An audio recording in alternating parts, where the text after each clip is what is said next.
ইনকিলাব, ইনসাফ এবং আজাদি শব্দে গাত্রদাহ হয়, তাদের মধ্যে আমরা দেখতে পাচ্ছি যে ভারতীয় প্রতিচ্ছবি, যেই শব্দগুলা নিয়ে গাত্রদাহ আগে হলো শেখ হাসিনার হয়েছে, আওয়ামী লীগের হয়েছে, এখন হলো আমরা বলবো না পুরা বিএনপির মধ্যে অনেক লোক আছে যারা গুপ্ত ভারতীয় এজেন্ট।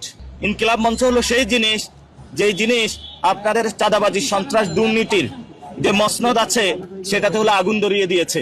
আপনারা আজকে দেখেছেন একজন মন্ত্রী বলেছে যে ইনকিলাব শব্দ নিয়ে আপত্তি তুলেছেন ওনারা।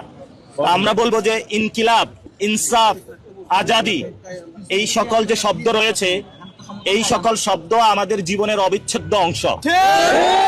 কারণ এই শব্দগুলোর মাঝেই আমরা ভারতীয় আধিপত্যবাদের বিরুদ্ধে এই শব্দগুলা দিয়ে দাঁড়াই। এই শব্দগুলোর মাধ্যমেই যারা আমাদেরকে চাঁদাবাজি, সন্ত্রাসী এবং দুর্নীতির মাধ্যমে বাংলাদেশে অত্যাচার করতে চায়, আমরা এই শব্দগুলা বলেই তাদের অত্যাচার বিরুদ্ধে দাঁড়াই ইনশাআল্লাহ। এবং যাদের ইনকিলাব, ইনসাফ এবং আজাদি শব্দে গাত্রদাহ হয়, তাদের মধ্যে আমরা দেখতে পাচ্ছি যে ভারতীয় প্রতিচ্ছবি, যেই শব্দগুলা নিয়ে গাত্রদাহ আগে হলো শেখ হাসিনার হয়েছে, আওয়ামী লীগের হয়েছে, এখন হলো আমরা বলবো না পুরা বিএনপির মধ্যে অনেক লোক আছে যারা গুপ্ত ভারতীয় এজেন্ট। গুপ্ত ভারতীয়, এদের হলো ইনকিলাব, ইনসাফ, আজাদি শব্দের চুলকানি শুরু হয়। ওসমান হাদি ভাই বলেছিলেন যে আমরা ঢাকা আটে একটা ইনসাফের রাজত্ব কায়েম করতে চাই। তো ফলত ওরা আজকে বলছে যে ইনকিলাব মঞ্চ কি? ইনকিলাব মঞ্চ হলো সেই জিনিস, যেই জিনিস আপনাদের চাঁদাবাজি, সন্ত্রাস, দুর্নীতির যে মসনদ আছে সেটাতে হলো আগুন ধরিয়ে দিয়েছে।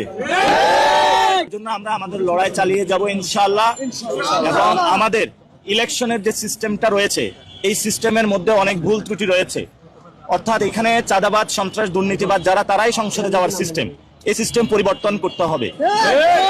ভোট দিবে, সেই ভোটটা রক্ষা করবে ইলেকশন কমিশন এবং জনপ্রতিনিধি জনগণের হবে, কোনো দলের হবে না, কোনো ব্যবসায়ী গোষ্ঠীর হবে না, কোনো দেশের হবে না। আমরা এমন একটা এবং এই যে ডক্টর ইউনূস, উনি যখন বিদায় নিল, বিএনপিকে এত সুযোগ সুবিধা দিল এবং বিএনপি গণ অভ্যুত্থানের পরে সবগুলা মানুষ জেলে ছিল, যারা জনগণ বাংলাদেশে তাদেরকে মুক্ত করে দিল, তাদেরকে একটা ধন্যবাদ দিল না তারা।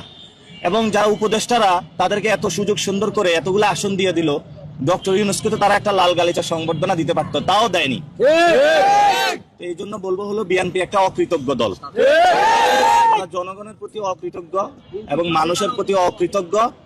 এবং যদি এই ধরনের অকৃতজ্ঞ হয়ে বাংলার মাটিতে তাদের লড়াই তারা চালিয়ে যায়, তাহলে বাংলাদেশের মানুষ তাদেরকে একদিন ছুঁড়ে ফেলে দিবে। আপনারা দেখেছেন একজন মন্ত্রী সমঝোতার নামে চাঁদাবাজি জায়েজ করতেছে।